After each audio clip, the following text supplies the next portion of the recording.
Hello you bearded bastards, and how the hell are you? And welcome back to the second episode of my Short Forts series. 2 episodes, I call it a series. Anyways, so as I had said before, Short Forts is a series based around short fortresses, as you may have guessed by the title, with each fort kind of centered around a single idea, just to, a little try something new perhaps, an experiment maybe. And in this episode, I'd really like to try to make an underwater fortress. Yes, I'm actually planning on trying to do this in a single episode, which seems insane to me, but I'm not too worried about it. I'm fairly confident. Anywho, now there are a few ways I could go about doing this. A lot of people showed a ton of interest in the whole oil rig platform dwarf fortress thing that was seen briefly in the intro to this series, and I gotta say I'm pretty interested in it as well. And it'd be nice to do just a short fort to see what works, what doesn't, kind of test the waters as it were, no pun intended. Now, I believe there are multiple ways to go about making an underwater fortress, and I may test out other ways in future Short Forts episodes, but in this one here I'm going to be working on a single idea. The idea being to make a fortress in sort of a bowl-shaped depression near some water, and after the fortress is done, let all that water in, kind of flood up the fortress and see if that works. Now, I'm thinking there's not going to be any problem with that at all. I mean, it's straightforward enough. But I guess we'll see what happens. First, we gotta pick a place for this. And it might actually be a bit tricky, because any place near water is typically near an aquifer as well. And if we make our fortress where an aquifer is, we won't be able to make a big bowl-shaped depression for a fortress to be built in. So it might actually be a better idea to make the thing by a brook or a stream. But you never know, I'm gonna do some searching first. Well, hey now, here's a good looking place. The Dim Swamps. Sounds like really a hellish area. Right on the coast of this tropical freshwater lake. The temperature is hot, thickly wooded. There are goblins, humans, and elves nearby. Nice and interesting. Yeah, I think this looks like a good place. And most importantly, no aquifer. Yeah, I think this looks like a good place. Let's do it. Gonna prepare for the journey carefully. Just give me a moment here. I'm not gonna waste your time with the details. You have arrived after a journey from the mountain homes into the forbidding wilderness beyond. Your harsh trek has finally ended. Your party of 7 is to make an outpost for the glory of all of both Hanasan. There are almost no supplies left, but with stout labor comes sustenance. Whether by bolt, plow, or hook, provide for your dwarves. You are expecting a supply caravan just before the winter entombs you, but it is spring now. Enough time to delve secure lodgings ere the anacondas get hungry. A new chapter of Dwarven history begins here, at this place, Urdemnir, Towerlake. Strike the earth! Alrighty, here we are, here at Towerlake, that's the name of the fortress, and the dwarves who live there are known as Nuthduthnur, the Lake of Guarding. And our symbol, our icon, if you will, is the lowly but honorable lungfish, wearing of course a stout rounded helmet, along with a nice little wave pattern there. Gets the point across, I'd say. Now then, if you take a look here, you can see we embarked with 6 miners, as well as 1 stonecrafter. Now, I'm hoping to do a lot of digging straight off the bat. I don't really plan on providing our own food. I'm hoping to just trade for it eventually. That's why I brought this stonecrafter here, just so I can make crafts that we can trade in the future when caravans arrive. We don't have a ton of food or drinks, about 200 of either, but I think we can make it last. I'm not too concerned. You can see on the map currently there's nothing dangerous except for 1 osprey here, nothing to worry about. The game is currently paused. Let's take a look around. There's a whole bunch of little ponds all over the place. This is a swampy tropical region, so I'm not surprised by that. And over to the east, we have our lake. That's pretty cool, huh? Now I'm thinking because it's in a tropical area, we don't have to worry about it freezing over in the winter. We certainly shouldn't have to be worried about that anyways. So now the current plan is to just kind of come over here, make a big bowl-shaped depression into the earth, and then just start going crazy, just building all over the place. And after we're all done, we can flood it up, no problem. Yeah, I think it's gonna work out pretty fine. But first things first, I suppose we should get rid of some of these trees. So I'm gonna get started with that, just kind of clean up this place a little bit, and I'll get back to you when we start digging.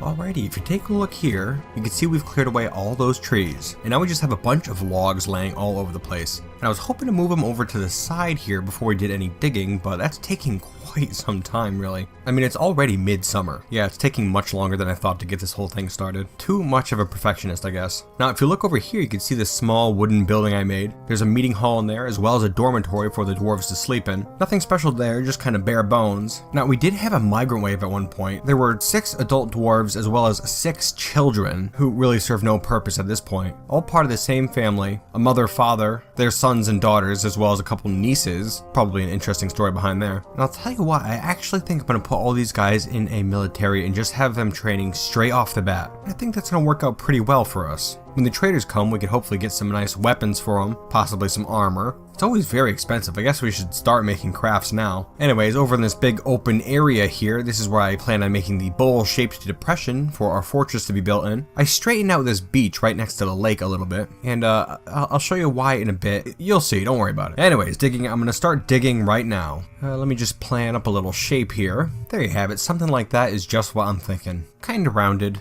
not symmetrical. We all know how I love my natural curves. Oh yeah. So I'm going to have my dwarves carve out this level here, and then I'm just going to have them keep going down until this whole pit is deep enough for our needs. And actually this over here will be a little easier to explain now, I think. I had left this one space untouched here right by the bank of this lake, because that's the space that's going to be holding back all the water. Alright, now my plan in the future is to build a bridge right along this 1 tile wide retaining wall here. And then when the pit's nice and ready, I'm going to have my dwarves walk along that bridge and just carve away that dirt, and then the water will flow down into this bowl shape over here. And plus I think that bridge will look pretty neat when we're done too. In fact, maybe I'll have that be the entrance to the fortress. That'd be pretty cool. Gotta get our hands on some stone first though. Alright dwarves, you have your orders. Get to it. Oh, and actually before I let you go, just looking around at these dwarves here, and I'm not sure I ever realized how different dwarves from different civilizations can look. As an example, Ushat Uthmikmoses, our expedition leader, currently sporting a ponytail. She has a sharply hooked nose, silver eyes, slightly thick lips, peach skin, and dark brown hair, which is totally different from the dwarves in my current main series, The Legend of Steel Clutches, where the dwarves tend to be very dark skinned and tend to have cinnamon hair, as well as turquoise eyes. In fact, all these dwarves here have silver eyes, they tend to have thicker lips, ponytails are very common, and I've yet to see any dwarves with braids. Oh, hooked noses too, a lot of them have hooked noses. Now isn't that cool? A very interesting thing. Anyway, it's just a minor observation. Let's get to work, dwarves. Do not tarry. There's plenty to be done. Alright, I got a little thing here. Nothing too exciting, I guess. Currently have our military up and running. They did a tiny bit of training, but I figured some better training might go along with killing some animals. So I had them out killing capybaras, but there's also an anaconda here, and I have them currently going after this big bastard. I can't imagine they'll have too much trouble with it, honestly, but I don't know. Let's watch. Seems pretty slow. I mean, it's got no arms or legs or anything like that. It's not venomous. I mean, what's it gonna do, really? Oh, here they come. They're moving in. Oh, yeah, they got him. That's no problem. Good job, guys. Really proving themselves. Well, actually, it seems to have bit a couple of the dwarves pretty severely. Somehow it bit this one guy's teeth out. Poor bastard. Wow, man, that thing actually bit a ton of my dwarves. Okay, note to self, anacondas can be a little dangerous. Not a big deal, though. Quick little update here, we are starting to dig this place out. This is going to take quite some time though, I'm afraid. It's been about a month so far, and we've got most of the first layer carved out, just to help put that in perspective. No stone yet, still in this dirt sand area here, but we'll get there eventually. Well, back to work I suppose. Oh, and another thing, and if you look over here you can see I built a little barracks as well. So my tiny military is now currently training there, just brawling with one another. They don't have any weapons yet, unfortunately, but no worries. Anywho, back to work, dwarves. Oh boy, looks like the caravan has arrived. Well, we've yet to make any stone crafts, but I had our carpenter making a ton of wooden spikes, which trade for a lot. I don't typically like doing that, just because it's kind of weird for dwarves to go making wooden spikes. But yeah, as I said, they trade for a ton. And you know, I didn't particularly want this short fort single episode thing to just kind of fizzle out 5 minutes in, because that'd totally blow. Yeah, they do sell for a good amount. So let's see what we can get. Alright, there we go. Managed to get a decent amount of food, as well as a few miscellaneous weapons and pieces of armor. So that's good. Our military isn't looking too shabby at the moment. I mean, it looks shabby, don't get me wrong, but not too shabby. Anyways, we're going to keep taking the fortress basin down. It's now 2 full Z levels deep, and we're working on the 3rd, and we've still yet to reach stone. That's pretty annoying, really. I want to start building, but I can't until we hit that stuff. Oh, and I also realized that this lake over here, I'll put that in quotes, is only 1 Z level deep. So this basin is already much lower than the lake. Pretty interesting. Anyways, I'm going to keep working here, and I'll get back to you shortly if anything interesting happens. Alright, I'm trying to decipher what the hell just happened. Now, I got the message, Urvad Ringrose has assumed the position of the expedition leader of the Lake of Guarding. Okay, I look over here, and of course our expedition leader is dead. In this water here, And looking at the combat log, it looks like a recruit, Ilral Serralor, just started going apeshit and killing this dwarf, our expedition leader. You know, looking further at this combat log here, it looks like the soldier who killed the expedition leader was hit by some logs, perhaps from a falling tree, and then just turned and started ripping our expedition leader to shreds. Fairly interesting.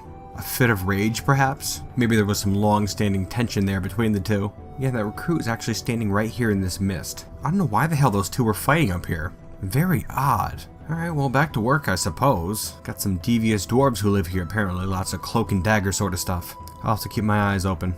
4 levels down now and still no stone. Just a heads up. Back to digging. Okay, there we go. We have our nice big basin here. Now 1, 2, 3, 4, 5 levels deep. And we've hit stone too, so that's good. Now if you look right here, I have a bunch of my miners already making stone blocks that we can use to build a fortress in this basin here. Mostly chalk, so it's going to end up being a white tower sticking up out of this lake, which I think is going to be pretty cool looking. And if you look over here, I've already started building that bridge I was talking about. Slow but steady. We're getting there.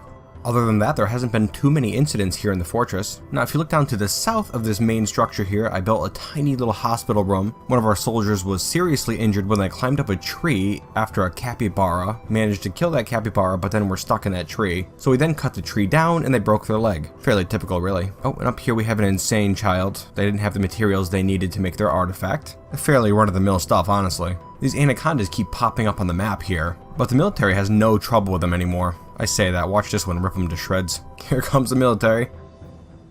Easy. Basically just ran up and slashed his head off. Well, that's how you're supposed to do it, dwarves. Now, if you look up here, I made a wood furnace as well as a glass furnace, and we're going to start making some glass. I think it'd be pretty cool to make that fortress, the underwater part anyways, out of glass so my dwarves can see out. Maybe not totally out of glass, but maybe at least put some big windows in there. Of course, I guess on second thought, it's not going to really be clear water that they're looking out into. This is a swamp after all. Oh well. I still want to see if I could do it. So I'm going to try to get my dwarves to make some glass, and also keep making a ton of chalk blocks. And after we have enough of both, I'm going to start building the actual fortress. As before, I'll get back to you if anything interesting happens. Well, I'll be right back. Hey now. Thief. Protect the horde from skulking filth. You know, it's been a long time since I've seen a kobold in Dwarf Fortress. Honestly, not even kidding now, probably a year. So this is pretty fascinating to me. Let's take a look at this bastard. Wow, that's a mouthful right there. Lothremus, a small, squat humanoid with large pointy ears and yellow glowing eyes. He is incredibly skinny. His brown skin is wrinkled. His ears have small lobes. His head is somewhat tall. His eyes are yellow. His eyes are slightly close set. Very interesting. If we look at his inventory, he's only wearing a silk tunic as well as a loincloth, and he is currently wielding a large copper dagger in both hands. Alright, military, get out there. Rip this guy to shreds, huh? Oh, and he's off like a bolt. Can't say I blame him. And he's gone. Well, at least we were able to chase him off, rat bastard. Of course, joke's on him. We have nothing to steal. Well, I still have my dwarves trying to make some glass. Now, you can make green glass, which is fairly easy to make, but we want clear glass, and that's not easy to make. It's a giant pain in the ass. First, you gotta make some ash at a wood furnace, and then you gotta take that ash and make from that pot ash at an ashery. Okay? And then you gotta take that pot ash, bring it over to a kiln, and make some pearl ash from it. And then after that, you need to take that pearl ash, bring it over to a glass furnace, and then combine it with some sand, and you can get clear glass. Keep in mind too that each of these steps requires one piece of fuel made from a log. So each unit of glass ends up taking 5 logs to make. I think that's how this whole process works anyways. Still trying to figure it out really. Behind the scenes note, I've never made glass in Dwarf Fortress before. Yeah, I'm kind of a noob. Whatever. Oh, it looks like that insane child died. We'll have to throw that carcass outside. Hey now, a elven caravan from Revetisa has arrived. Oh my. I haven't seen elves in Dwarf Fortress for quite some time either. Oh right, and they're not gonna take wooden spikes, huh? Rat bastards. Well, it's not gonna stop my warriors from killing them. Yeah, there we go. They're all dead. Oh my. Yeah, they didn't stand much of a chance, really. Oh, it looks like we got this one dwarf over here still trying to chase down their horse. I mean, I guess it's amazing to me that a dwarf can keep up with a horse. A little unbelievable, really. Of course, they are running through a swamp, so can't be easy for the horse, I'd imagine. Or the dwarf, I suppose. Yeah, whatever. Oh, you chased them down, hit them a couple times. Oh, they're fighting. Both on the ground. An intense duel. Boy, this is taking quite some time, really. Looks like the horse is unconscious and this wrestler is just whacking them in the head with their iron mace repeatedly. Well, I'll tell you what, buddy, I'm gonna leave you to it. I have complete faith in you. Anyways, let's see what we got from those elves. Not a whole heck of a lot, really. Just some random fruits No drinks to speak of. That's not great. Hopefully they bring more next time when we can explain this whole fiasco is just a misunderstanding. Oh, it looks like that horse has died. Good. Yep, things are going pretty well here in Erdimner. Now, I don't want to eat up too much time, so I'm going to keep working. Alright, and I'll get back to you again if anything interesting happens. Be right back. Okay, you can see down at the bottom of this basin area, I just started building our fortress. I guess I should probably have centered it a little bit better, but oh well, no matter really. We have one large main area there that I intend on making our meeting hall, making all the walls out of chalk blocks at the moment. I'm gonna put glass in there eventually, but I just did this so we can see where the walls are going to be. And you can see I also made a couple of small hallways off to the sides leading to these upward staircases, and I figured I'd make a couple of narrow towers leading upwards, and they'll end up poking up out of the water. I think that'll look pretty cool. Still working away, trying to get some glass. Nothing else interesting has happened. Well, looks like we have another thief here, a kobold named Syphilis. Let's get her. Yep, she is off. No way, man, these guys run fast, huh? Oh, and here's another one. Yeah, and he is off as well. Oh, and here's another one as well. Oh, oh, oh. Get him, Dwarf. Almost. Oh, cornered him. Oh, there they go. Got him. Ripped him to shreds. Well, that'll teach you. Ah, the humans have arrived. Very cool. A couple of big wagons, as well as some pack animals. They've got a whole bunch of guards with them, too. And hey, at least we could trade all this crappy elven crap to them. You humans like elf crap, right? Well, you're in luck. Okay, now we actually did do some trading with those humans. Didn't get anything too fascinating, just some random assorted foods, as well as a bunch of unique human weapons. Two-handed swords, great axes, an interesting variety really. Although we do only still have the 8 dwarves in our military, so gives them some options, which is nice. And actually a whole bunch of time has gone by since they left. The dwarves have returned, they're here trading right now. Although I gotta say we're actually looking really good on food and drinks, so I'm not too concerned really. Anyways, that's enough of that. Over this way here, you can see one of these towers has reached the surface and has actually gone up a little bit above the surface, and that's where I'm going to stop it right there. I figured that'd be nice, just a little bit above ground level. Not going to do anything too fancy up there either, maybe just some fortifications around it, that sort of stuff. Both towers are that high now. And if we head down here, we can see the fortress. Not much to it at the moment. You can see the main meeting area here, then up above that, a second level. It's going to be 2 Z levels tall, and I already have a bunch of windows in place. Actually, after you get the process of making clear glass down, it's really not that bad. And actually, we don't even have a manager here yet. I imagine it'd be much easier if we did have one. We could have 2 big glass windows up here, and then 2 more down below that. So the windows themselves will be 2 Z levels tall. Yeah, I think it's going to be pretty cool when it's done. But we still got a ways to go. I'm going to keep working. I'll get right back to you. Ooh, cool. Doran Logemdural, the administrator, has created Anthem, a lychee wood floodgate. Well, I was excited. Anyways, let's take a look at our artifact floodgate. Jesus. Yawn muscle. Oy. Yeah, that's a boring one. A lychee wood floodgate. All craft dwarfship is of the highest quality. It is encircled with bands of lychee wood and menaces with spikes of gray chalcedony. A wahoo. Well, I can't say I'm wowed exactly. Good effort. Hey, some migrants have arrived. And leading the pack we have an armorer, followed by a child, and another child, and there's another one up here, and another, and another, and another, and some sort of a carpenter, and a child. We're trying to run a fortress here, not a goddamn daycare. Okay, there we go, some normal dwarves now. I was getting a bit scared. Currently up to 13 children. Anyways, welcome new arrivals. Now get to work. Plenty to do, no slacking. Well, here's something interesting. That insane child who died earlier ended up turning into a sadistic ghost. I don't think I've seen this type before. Very interesting. Now, this ghost earlier made one of the dwarves suffer a dizzy spell, and actually he just made the militia commander convulse and retch. That's pretty cool, huh? Well, I mean, like, as cool as convulsing and retching can be. Well, no plans to memorialize him quite yet. Go eat some crackers, settle your tummy. Oh my. Anyways, if we take a look over this way here, you can see I've been working right away on our fortress here. Yep, I made 2 walkways out to the fortress here, although I guess I really didn't have to do this top one here. Oh well. Anyways, I put a trade depot over here, and then if we look down, there's a narrow tunnel leading down into the actual fortress, which is 2 Z levels tall, completely enclosed now, with a ceiling of chalk blocks. I could have put glass up there or something, which would have been really cool. If I had more time, I definitely would have. But this'll do for now. Down, all these windows here are completed now. We have 20 up here, then down below that, 20 more, just surrounding our meeting hall area, where I have a bunch of tables and chairs now. Very bare bones. I mean, that's pretty much the entire fortress at the moment. But really, the purpose of this video is to see if we can do it, not make a long-term fortress. So, I mean, really, we are pretty much good to go. Oh, looks like the elves have arrived once more. They're so trusting. Here they come. Here comes the welcome wagon. Oh my. Welcome to Erdemner. And then we'll take their stuff. Man, these are some black-hearted dwarves, huh?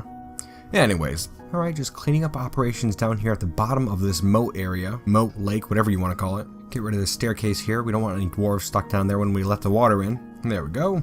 And it looks like we're good. Okay then, dwarves. Ready to do this? I'm pretty excited. Now the only thing holding back this water is this tiny little strip of earth right here. And so we just have to carve that away. Really hoping this goes well. We'll start off slow. I don't want to do the whole thing. That's how you get in trouble. Okay, there we go. Water is coming down into this cavern now. That's just one block right there. And that's a ton of water. Let's keep going. There we go, a little bit more. Yeah, screw it. Let's be risky. Alright, dwarves, carve away all this earth here. That seems to be going fine. Oh, nope, not going fine at all. This guy just got pushed down into the bottom here. Well, rest easy, my friend. Oh man, is that another one? Hey, you guys are really stupid, you know that? That's right, I'm taking no blame for that. So there's a ton of water rushing down into that area now. And I'm gonna keep going. Just keep carving away all this earth here. Maybe I'll do it alternating like this. Might be a little safer. Yeah, I'm pretty sure 3 more dwarves just got washed down there. Yeah, 3 more. Hey, you guys wanna, like, take it easy, huh? Goddamn ridiculous. Alright, we've got 2 more miners. There's so much water rushing down into that cavern now. But since this lake is just coming from the side of the screen here, it'll just keep refilling infinitely. So no worries about running out of water. We feeling crazy? I think we're feeling crazy. Do you think I can get rid of one of these walls and get these guys back into the fortress real quick before the water gets there? I'm gonna say probably not. But you know, it's gotta be worth it, right? Those poor brave miners. This guy here just throwing away bricks. I need to get back in! Hurry, you fool. Looks like we lost a miner already. Keep going. Faster, you fool. Water's closing in on him. Oh man. Okay, alright, I tell you what, actually, I'm not gonna do that. It's now he's resigned to his fate. Oh man. This game. Barrel of laughs, I'll tell you. Keep going, you miners. We need more water. We gotta make the end quick for those poor bastards down there. Alright, that's gonna about do it for that little land strip there. It is already starting to fill up down here. Man, I'll tell you, if I had more time, I would get rid of all those blocks, all those rocks, all those logs. I'd really clean it up down there. But, yeah, short forts, right? I'm not too concerned. I'm actually pretty concerned. Now this is probably a bad time to recheck, but I am double checking to make sure this fortress is entirely waterproof. I mean, there's not anything I can do about it now if it's not. You know, it looks like we're good. It looks like we're good. Oh my god. It's actually not good. Shit. Oh shit. Oh my god. Guys, I'm so stupid. This is unbelievable. Actually, it's completely believable. Alright, I'm gonna see if my dwarf can just grab some logs and jam them in those open spaces real quick. Real quick. Alright, the bottom level is pretty much full. It's certainly getting there. And as soon as it does, it's gonna go up over those walkways and start filling in the actual fortress. Which is a bad thing. Oh god, here it comes. Oh god. Oh jeez. Yeah, there it goes. Go, oh you fool, what are you doing?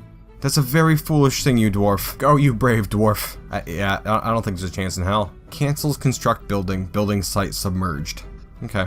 Get back in the fortress, you fools. Okay, so our plan is to come over here and just lock these doors. Just like that. There we go. And nobody go through those doors, because they're going to be filled with water. I'm so stupid. This game, I'll tell you, full of surprises. Okay, so, it's going to take a little while for this entire area to get filled up with water. Let's give it a second, huh? Oh good, oh great, perfect. The were-chameleon Lani Emital has come. A large chameleon twisted into humanoid form. It is crazed for blood and flesh. Its eyes glow aqua. Its black scales are blocky and set far apart. Now you will know why you fear the night. Well, welcome. Oh, he's right here. Okay, next to my animals and my poorly defended little above ground wooden fortress here, filled with children. Alright, well I guess we'll get the military out there, huh? Let's go guys. Game is resumed. Chameleon is moving in, approaching a fishing dwarf. I think it went down in the water. Oh, and he's out. Dwarves are fighting him and he died. Huh, that was actually a pretty crappy werebeast. Well, see ya, loser. Anyways, back to our failing drowning fortress. You know, I only just realized that this is gonna be nice. Dwarves can look out this window here and see the floating carcass of this deceased dwarf here. Just right outside the window. Oh my. Oh yeah, and all this horrible murky water. This game, I'll tell you, you just never know what to expect. And that's why I love it so much. And there you have it. A successful, well, No, not successful. An underwater fortress. Our little basin area here is completely filled to the brim now. And if we look down here, never mind those filled up tunnels there, the water goes all the way down to the bottom, where my dwarves are. Imagine what they must think looking out those windows there, just at a wall of murky, muddy water. What glorious sights they behold. Oh, get away from that door. Yeah, you don't want to open that door, because you'll all die. Yeah. You know, I'd say this is a pretty good attempt at an underwater fortress. I mean, we got most of the bases covered, right? I mean, it's underwater. It is technically a fortress. We got some windows so we can look out in that water. We only lost a few dwarves, and only a small fragment of the fortress was destroyed. It gets the job done. And in the future, if I wanted to do something like this again, you can go out and make all kinds of little halls around here. You can make this basin bigger if you wanted. Make other structures out here. You can incorporate more glass if you wanted. That'd be pretty cool. Have glass all down these hallways here. Yeah, I really liked how this turned out. And I'd say those dwarves liked it too. Oh, and one last thing. This fortress is named Towerlake. If we go up above ground level here, you can see our tower raising up in the middle of the lake here. A couple fortifications so the dwarves can look out. And here it is. Well, I still got some scaffolding up there, but we can get rid of that. No biggie. Couple Z levels tall here. Got some stone pillars with a little roof above. A white tower jutting up out of this swampy lake. A beacon of hope for all dwarven kind. And a sign that even amidst this foul swamp here, this darkest, most dangerous place, there can exist hope. Anyways, I hope you guys enjoyed this educational episode of my Short Fortress series. I don't know when I'll be doing another Short Forts episode, so don't get your hopes up on that. And I also hope you enjoyed watching my noobish attempts at digital artwork. It was kind of fun. I do like trying new things from time to time, and I'd say it worked out pretty well. I'm not sure how much of that I'll be doing in the future, because it takes me so long to do them, but I guess we'll see what happens. Before I go, I'd like to give a special thank you to all my friends who gave me artwork to put in this video. You know, I'll tell you guys, it's been a pretty damn rough week, but I have so many wonderful people in my life that I really feel like I can get through anything. And I'm not talking about just in my immediate circle here, I'm talking about you guys. I truly enjoy reading and responding to each of your comments. It means a lot to me that you guys got my back, I'll tell you. And I mean that sincerely. You gotta know that. That being said, I'm going to try my best to continue entertaining you guys for many years to come. Anyways, that's enough of that mushy crap. I hope you enjoyed this episode of Short Forts, and I hope you'll join me next time. And until then, you bearded bastards.